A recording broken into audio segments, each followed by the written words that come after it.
Hello everyone, I'm Brandon Harrison. I'm currently working at Calvin Lord in New York City. When I originally began the program, I started as a B10 Chicago fellow, and now I'm in New York. And so the title of my presentation is Prepared, so increasing PrEP in the Black communities. This is a lovely picture of New York City, the skyline and the water. And so a little bit about New York. So there's about 8 million people living in New York. And of those 8 million people, Native American, Alaskan, or Asian Islanders make up 0.2%. Asians make up almost 13%. Black make up about 23%. Hispanic populations make up almost 29%. And whites make up 33%. People who reported multiple races make up almost 2%. And other make up about 0.7%. New York is a big melting pot, so there's about 37% of the population that are foreign-born, so they were born in another country. The median income is about $52,000. There are about 20% of the population living below poverty, and 80% of the population have graduated from high school. And then it's good to note that New York is broken up into 5 different boroughs. So there's Manhattan, Brooklyn, Queens, Staten Island, and the Bronx. And so within those different boroughs, they have their own reporting. So Manhattan has the highest HIV rate, followed by Brooklyn. So this is going to be a little bit about the epidemiological report. So here are the numbers for New York.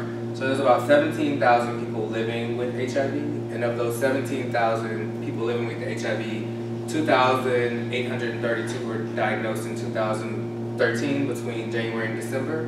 There were about 17,084 diagnosed with AIDS, and then about 15 people died within that reporting year. So we see how the transmission is broken up. For females, the most reported transmission route is heterosexual, followed by unknown and then injection drug use. For males, the most reported transmission route is MSM, followed by other, and then there's heterosexual injection drug use, and then MSM, who reported being MSM as well as injection drug use. And all these numbers came from the New York the Department of Public Health. And so for the Black communities, there are about, as I said, that about 2,832 were diagnosed in New York total. 1,191 of those people that were diagnosed in 2013 were of the Black community. So 874 of those were Black men. Black men also had 647 AIDS diagnoses in 2013. And it was reported that about 3,035 Black males were living with HIV. And of the 1,191, 317 females were newly diagnosed, 265 AIDS diagnoses among females, and 19,000 females living with HIV.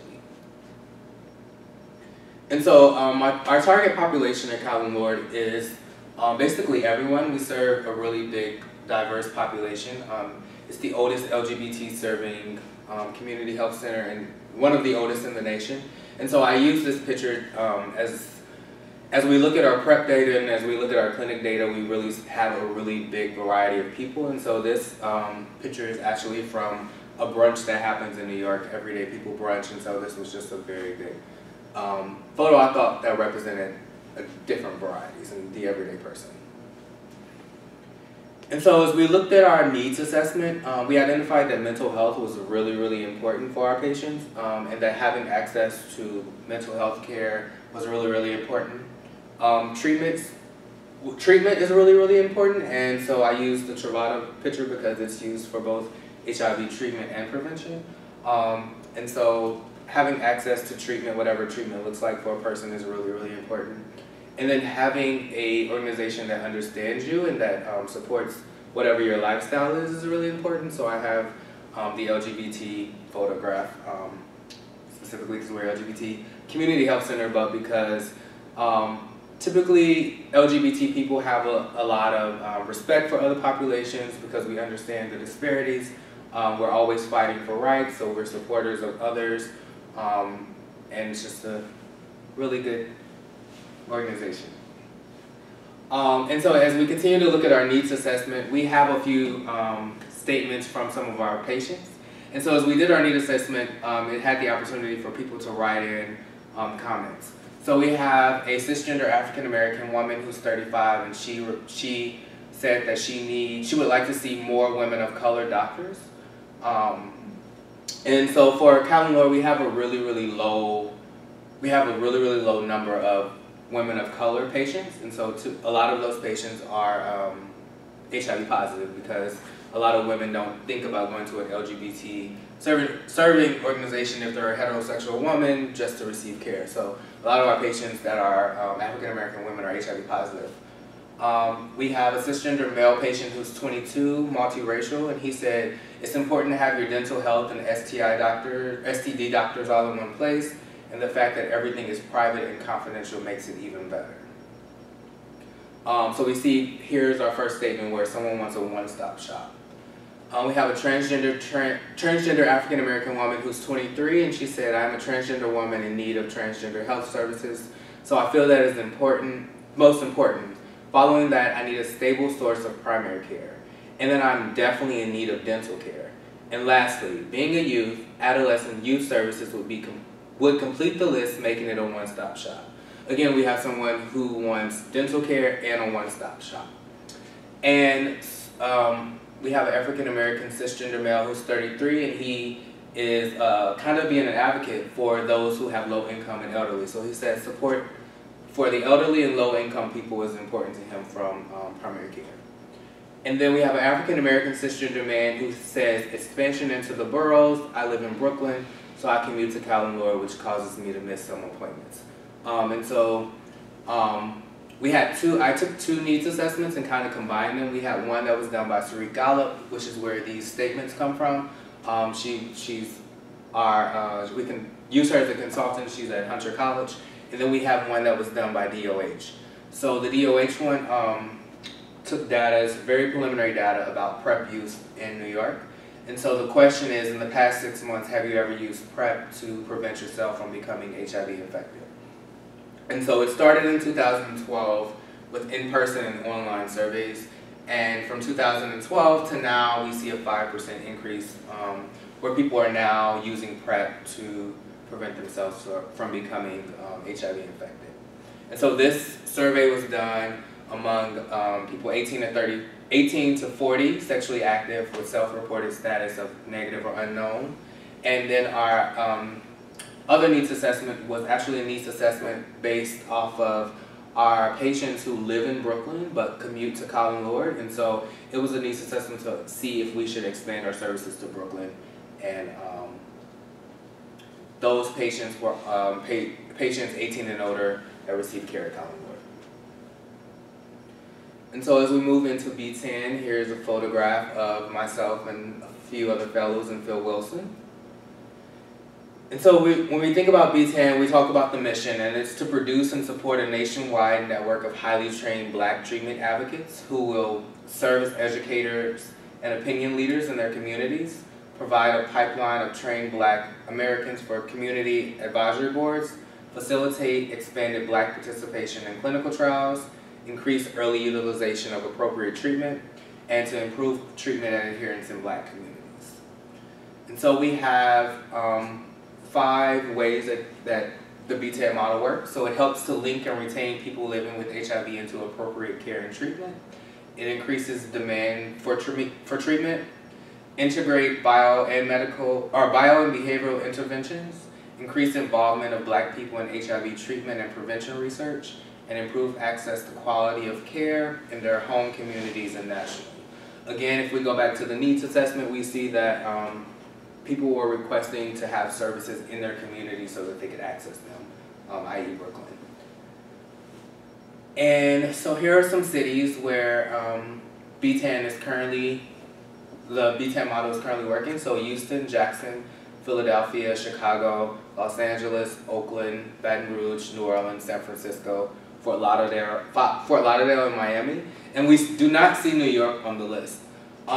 New York has a lot of working planning groups in the city, and I think that it would be really hard, especially in Manhattan, to develop a B10, but as we look at our needs assessment, we can kind of see that in the different boroughs. So because it's so big and because you have to travel from borough to access care, and planning groups, people are not traveling and integrating themselves into other planning groups, it may be a thought to have a B10 in the Bronx or in Staten Island or in Brooklyn, where people are disenfranchised by HIV and not receiving the services that they need. And so we have the 4 program areas: treatment education, patient navigation, disclosure, and advocacy. And so our PrEP program is working to increase the PrEP education as well as PEP, because we are moving towards a place where we're only talking about PrEP, but I think that those people who can't take a pill every day for an extended period of time, but who can access PEP for a short period of time to reduce an HIV new infection, is really important to keep PEP on the table and not neglect it, because a lot of people still don't know that PEP even exists. And so I think that as we talk about treatment education, we should also talk about the other medications and continue to remind people that treatment as prevention works and other methods and even treatment education including mental health, and so like making sure that if people have other health disparities, that they're adhering to those medications, as it could affect how they're adhering to their HIV medications. And then for patient navigation, so our PrEP program kind of works as a navigation program as well, because we're helping patients to identify what's the cheapest, most economical way to access PrEP, and how can they access it when they're uninsured, when they're underinsured, when they're insured with co-pays, when they have the Affordable Care Act with $5,600 deductibles. And so we're really trying to navigate the systems to make sure that people can access and stay on PrEP. And with disclosure, I talk about the who, what, when, where, and how. So like who needs to know whatever you're telling. And it's really big now with like PrEP. So like how do you disclose that you're on PrEP? We have a lot of trans patients, so how do you disclose that you're trans, and who needs to know, and when is it appropriate? And then advocating. And so we have programs that have these income limits, but these income limits sometimes still don't. We saw our median income is $52,000. And $52,000 in New York, and your rent is $1,300. Like, you're not really stretching your money anywhere.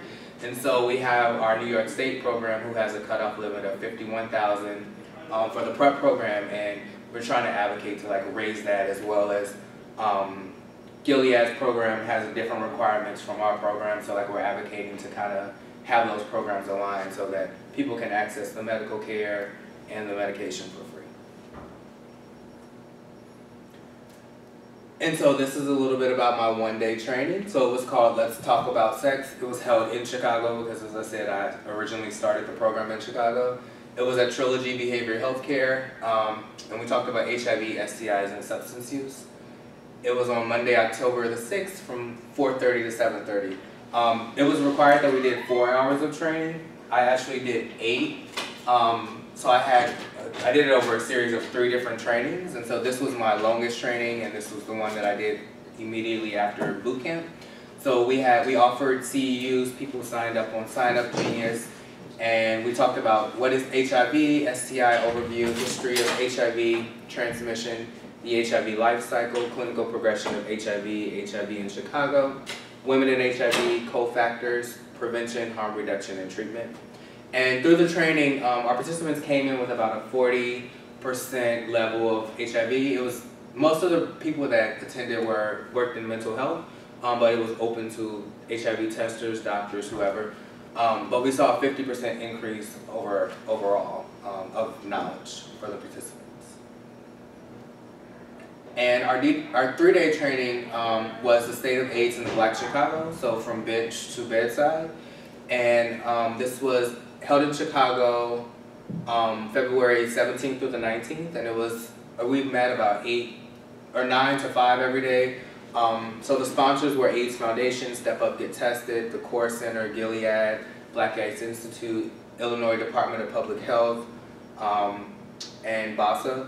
And so the topics discussed were the origins of HIV, data interpretation and biostatistics, we had Chicago's epidemiology report, city and state response, HIV structure, life cycle and replication, HIV drugs, the immune responses to HIV, markers of HIV progression, major scientific discoveries, treatment as prevention, biomedical HIV prevention, and then fourth generation testing. Dr. K, who was a co-director of the AHU program, also came. He flew in and he presented on a few topics. It was really great. And so as I said, it was at the University Center in Chicago, which is located centrally. So we identified a place that most people could get to easily. It was during one of the coldest days of ever. It was 8:30 to 4:30. We had 50 attendees, or over 50 attendees, and 35 organizations represented. And so going back to my needs assessment and bridging the gap, so we've identified that there is a gap in services, and it's typically, well, our patients identified that some of the gaps was that location, and so having to cross a bridge to get to Manhattan, to Calvin Lord, is a big barrier. So it's a lovely view of Brooklyn, the Brooklyn Bridge. And so while we're really pushing PrEP at Calvin Lord, and they've been prescribing PrEP since 2012, so Calvin Lord is one of the earlier organizations that jumped on this PrEP board and knew that it was something that had to be, that our patients had to have access to. And so we have over 1,000 patients on PrEP since 2012. Only 80 of those people are Black people. And of those 80 people, 14 are transgender women, 66 are men who have sex with men, and we have 0 cisgender women on PrEP. And so this is really, really a big problem, and we're really trying to find ways to increase PrEP use in the Black community, especially among the Black MSM and transgender populations, but also women. Like, this is something that allows a receptive partner to really take control of their HIV status and ensuring that they stay negative and not leaving it up to their partner. And so one of the ways that we've worked to do this is that we are working on a pilot program where we're going to offer PrEP on our mobile unit. So we do mobile testing. We have a provider on there that does like hormone injections for our transgender populations and just regular vaccinations and things like that. And so we're thinking about having our mobile unit park outside of different venues. We have a weekly ball that happens at one of the clubs there. And so just having that mobile unit parked outside, maybe taking 5 to 10 patients a night and having like PrEP starter packs. So if the person is insured, giving them like a 3-day starter pack and a prescription, and if they're uninsured, enrolling them in Gilead's medication assistance program and giving them a 5-day starter pack. So we're really working to increase the PrEP use in the Black community, and that's just one of the ways. And so the problem, as I see it, I came up with 2 problem statements. The first one is that Black and LGBT individuals living outside of Manhattan are facing barriers when accessing comprehensive LGBT healthcare in their neighborhoods.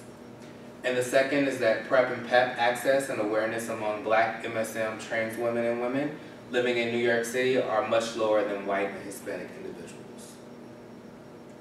And so awareness of PrEP. So the question that we use in our preliminary data is, there is a pill that prevents HIV.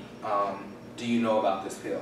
And so these were the responses starting in 2012. So about 30% of the people who took the survey, either online or in person, about 30 to 35% reported that they had knowledge of it. And in fall of 2014, they done away with the in-person surveys and they kept them exclusively online. And so it's up to 80% of the people that accessed the survey knew that PrEP existed.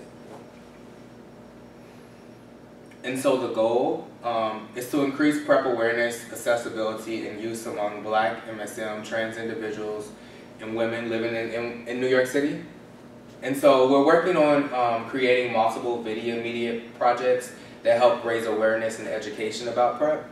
One of the projects that's going to be early on is the application process for Gilead's medication assistance program.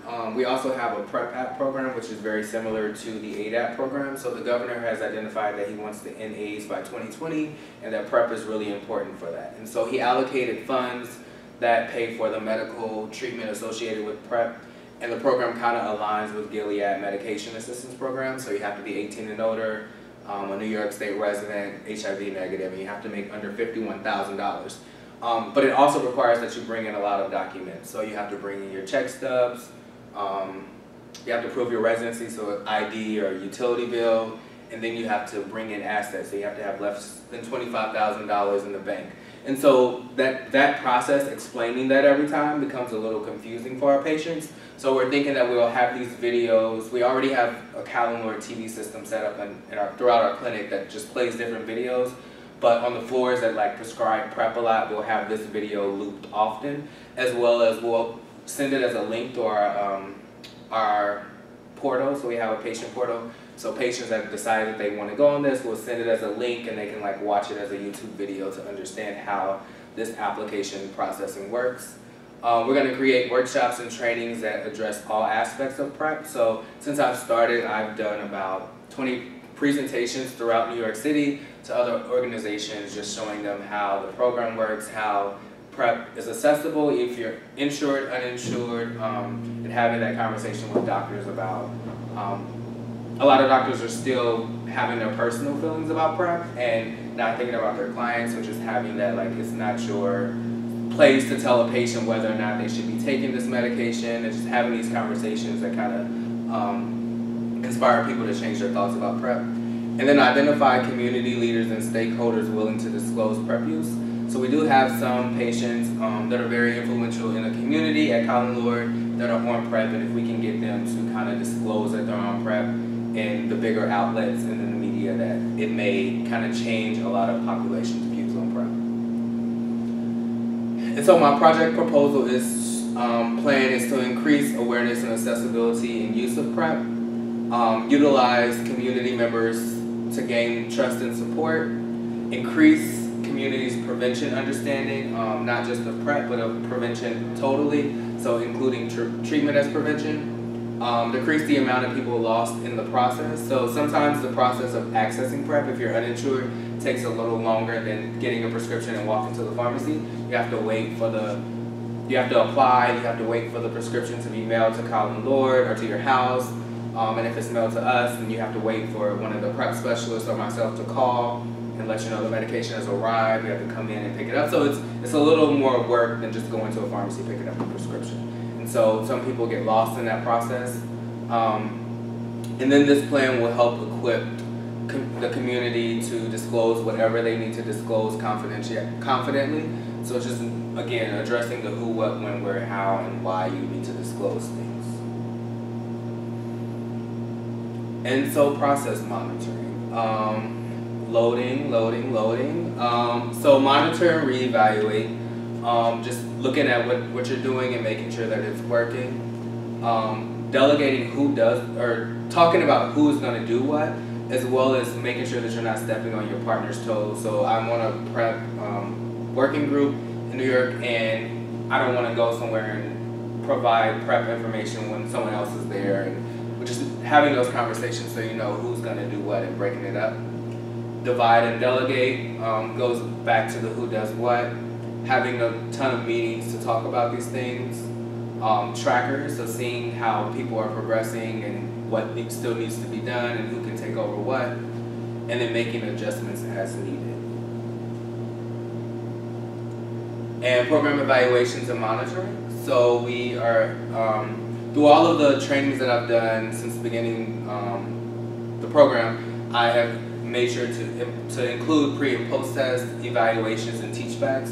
Specifically at our 3-day training, we kind of had our, at the end of the day, we had one of our people that were in BTAN agree to kind of do a teach back from their point of view. So it's sitting in the audience all day, taking notes, and then coming back in front of the room to go back over what happened during the entire day. And then surveys, both online and at the end of the trainings. And it's helped us, at Cal Lord specifically in the last 6 months, it helped us even get funding to kind of create a position that's just going to work on media and making sure that that prevention messages are getting out there. It helps develop better programs, and it gets community and agency support and successes of programs. And so barriers for all of this has been, it's kind of time consuming, expensive, and shared paperwork. So one of going to shared paperwork and barriers is that when I moved to Chicago, all the pre and post tests, all the evaluations were left in Chicago, and so I really didn't have much data on like the pre and post tests from our 3-day training because it's paperwork that's not like paperwork gets lost. You have to take it. So earlier, Shalori and Gerald shared how during their presentation, their participants took pictures of the pre and post test, which I think is really awesome since everyone is on their phones nowadays. And so the successes, since being in a fellow in AHU, I've been able to teach back what I've learned. I'm creating a vision and that vision works within other visions. So ending HIV infections by 2020 in New York is a vision that I hope really happens. But I can like take my parts of like my prevention work and add it to the vision, and knowing that it's part of a larger thing. Teamwork, so teamwork within the fellowship, and then outside of the fellowship. The opportunity to mentor others and help them get to where I am now. Leading by example, motivating, continuously creating goals and reevaluating those goals, and then inspiring others. All lead to success. Other successes I've had is submitting my first abstract and presenting at my first conference this past year, successfully training over 100 people, having the access to great scientists such as Dr. K, Dr. Kitchen, and other doctors, partnerships and relationships with the fellows, with Black AIDS Institute, and other agencies across the nation, increased knowledge. And so some of the barriers have been transitioning from Chicago to New York for the new job. So in that transition, I lost a lot of stuff I worked on my old computer, didn't get to save it. I also lost a lot of time that I had, so my last job kind of signed on to support me through this process 10 to 15 hours a week. The new job, that wasn't part of me taking on employment there, and that wasn't part of their plan for me to work and implement a new program. So it's been really hard to kind of work on reports and things and new policies for the new job and writing reports for the fellowship. Chicago B10 went through a whole changing process, and just getting to the meetings were held at a time that wasn't really easy to get to. It was really hard to work with the chair and just to change things, and so that was a big barrier originally. And then completing assignments on time has been really hard since I moved. And so conclusions, HIV science and literacy are very important. Community mobilization is just as important. Acknowledging different personalities, so through this process, it literally was a boot camp, and we went through a lot of things, and so we had to like really just change the dynamics and learn to work with people and take them as they are. And time management is key. And as we begin the process, we really didn't know what to expect, but Phil Wilson came in the first day of our training of boot camp, and he told us to trust the process, and we were all like, what the hell does trust the process mean? But I think that, so my interpretation of trust the process has been let things work. Nothing that isn't meant to be is not going to be, and so whatever should happen will happen. And so that has been my experience, and thank you. Woo! And it wasn't even hours. I ran through those slides.